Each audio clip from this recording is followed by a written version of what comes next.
Vote করতে দিয়েছে আর election observer তো সব অভিষেকের হয়ে কাজ করেছে। আমরা তো ইলেকশন পিটিশন করবো, ছাড়বো নাকি ওকে? যে ওয়েব কাস্টিং ক্যামেরাগুলোকে ঘুরিয়ে যে ছাপা দিয়েছিল সেগুলো সব ভিডিও ফুটেজ আছে আমার কাছে। পৈশাচিক উল্লাস তো পিচাশা করবেই। তো লোকসভা নির্বাচনের প্রচারে দেখেছিলাম সাধারণ মানুষের কাছ থেকে খুব ভালো প্রতিক্রিয়া পেয়েছিল, তুমি তারপরেও কেন এরকম ফলো?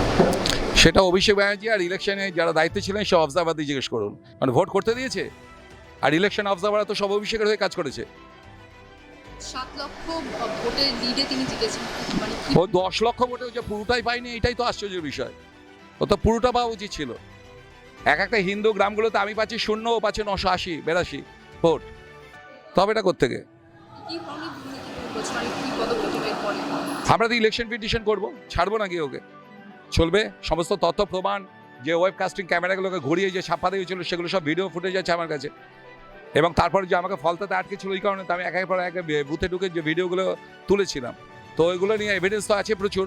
এছাড়া আমি ইলেকশন কমিশনকে আমি কমপ্লেন করেছি যে ডিএম এবং counting observer, police observer, general অবজারভারদের হোয়াটসঅ্যাপ এবং ফেস টাইমের আপনার আইপিডিআর চেক করতে, যে অভিষেক ব্যানার্জি এবং ওর দলের লোকদের সঙ্গে কতবার তারা কীভাবে যোগাযোগ রেখেছেন। নিজেদের প্রতি উল্লাস করতে দেখা যাচ্ছে, পৈশাচিক উল্লাস তো পিচাশা করবেই।